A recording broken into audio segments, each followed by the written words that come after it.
Halo semuanya, selamat pagi. Kembali lagi bersama saya. Di sini saya akan memaparkan sedikit materi, tetapi ada baiknya saya memperkenalkan diri terlebih dahulu. Perkenalkan, nama saya Basa Veronica Bane dengan NPM 200910180.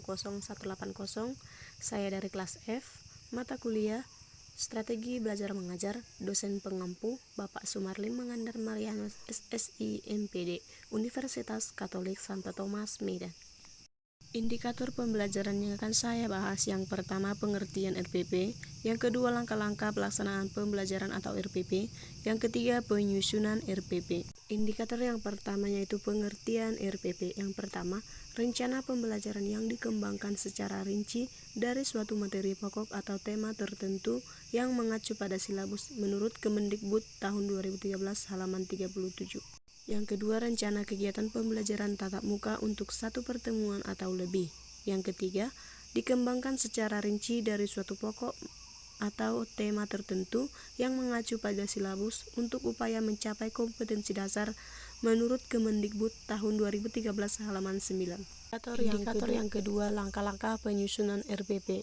Langkah-langkah minimal dari penyusunan rencana pelaksanaan pembelajaran atau RPP dimulai dari tujuan pelaksanaan materi pembelajaran, metode pembelajaran, langkah-langkah kegiatan pembelajaran, sumber belajar, dan penilaian. Setiap komponen memiliki arah pengembangan masing-masing.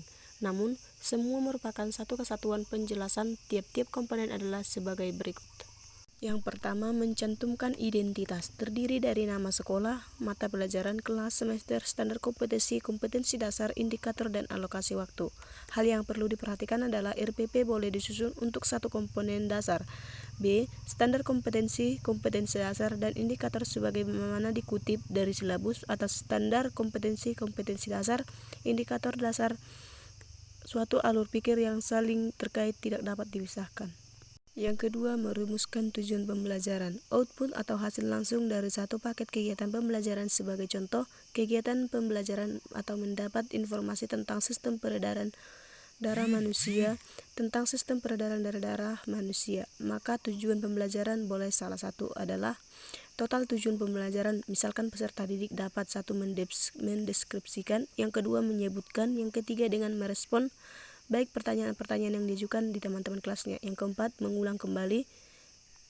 Yang ketiga, menentukan materi pembelajaran. Untuk memudahkan menetapkan materi pembelajaran dapat diacu dari indikator. Contoh, indikator peserta didik dapat menyebutkan ciri-ciri kehidupan. Yang keempat, menentukan metode pembelajaran. Metode dapat diartikan benar-benar sebagai metode. Dapat diartikan pula sebagai model atau pendekatan pembelajaran. Didasarkan pada pendekatan dan atau strategi yang dipilih. Karena itu, pada bagian ini memanfaatkan pendekatan pembelajaran dan metode terintegrasi dalam satu kegiatan pembelajaran. Yang kelima, menetapkan kegiatan pembelajaran. Langkah-langkah minimal yang harus dipenuhi pada setiap unsur kegiatan pembelajaran adalah sebagai berikut. 1. Kegiatan pendahuluan, 10% dari total alokasi waktu.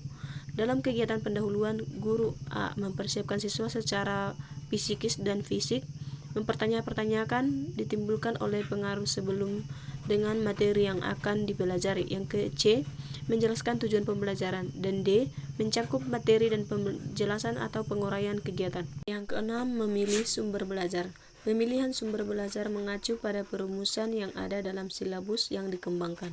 Sumber belajar mencangkup sumber rujukan, lingkungan, media, narasumber, alat, dan bahan. Sumber belajar dituliskan secara lebih operasional dan bisa langsung dinyatakan dari bahan pembelajaran yang digunakan. Misalnya, sumber belajar silabus dituliskan buku referensi. Dalam RPP harus dicantumkan bahan ajar yang sebenarnya. Jika digunakan buku, maka harus ditulis judul buku, teks tersebut, pengarang, dan halaman yang diacu. Jika penggunaan bahan ajar berbasis ICT, maka harus ditulis nama file, folder penyimpanan, dan bagian atau file link yang digunakan atau alamat situs web yang digunakan sebagai referensi pembelajaran. Yang ketujuh, menentukan penilaian. Penilaian atas A, teknik penilaian, B, teknik instrumen, dan C, instrumen yang dipakai yang baris rubrik penilaian. Indikator yang ketiga yaitu menyusun rencana pembelajaran. Yang pertama, rencana pembelajaran disusun untuk setiap KD dapat didasarkan dalam satu kali pertemuan atau lebih. Yang kedua, rencana pelaksana pembelajaran yang baik dan jelas. Siapapun yang mengajarkan akan bisa membaca dan melakukan karena di dalamnya dikeluarkan tahap demi tahap atau proses. Yang ketiga, rencana pelaksanaan pembelajaran yang digambarkan prosedur struktur organisasi pelaksanaan untuk mencapai KD yang ditetapkan dalam standar isi dan dijabarkan dalam silabus. Yang keempat, susunan indikator dalam rencana pelaksana pembelajaran. Guru melibatkan 3 aspek yaitu kognitif, efektif, psikomotorik, tetapi juga harus semua. Yang kelima, tujuan pembelajaran wajib membuat abot atau lebih jelasnya. Audiens atau peserta didik, behavior, tingkah laku belajar, kondisioner atau kondisi belajar, degrade atau tingkat keberhasilan. Yang keenam, ciri-ciri indikator yang kreatif dalam menyusun rencana pelaksana pembelajaran. Saran adalah berorientasi pada produksinya akan dibuat oleh siswa-siswa, membuat jumat umum, serta banyak lagi jenis penugasan yang kreatif dan memaksa siswa mempraktekkan berpikir tingkat tinggi. Yang ketujuh, rencana pelaksanaan pembelajaran berisi kegiatan pembelajaran. Boleh saja asalkan pendidikan sudah mengerti dan mendokumentasikan skenario pembelajaran 1 tahun. Yang kesembilan, standar khusus rencana pelaksanaan pembelajaran memiliki langkah awal, langkah inti, dan langkah akhir, serta disertakan jenis penilaiannya. Yang kesepuluh, penilaian diupayakan, nomor penilaian, sikap pengetahuan, dan keterampilan. Baiklah teman-teman dan Bapak dosen, demikianlah pemaparan singkat dari saya mengenai RPP. Saya harap semoga video ini bermanfaat untuk kita semua. Apabila terjadi kesalahan, saya mohon maaf yang sebesar-besarnya. Akhir kata saya ucapkan sekian dan terima kasih. Jangan lupa di like, comment, and subscribe. Unika Jaya, Unika Smart. Sampai bertemu di video lainnya. Terima kasih.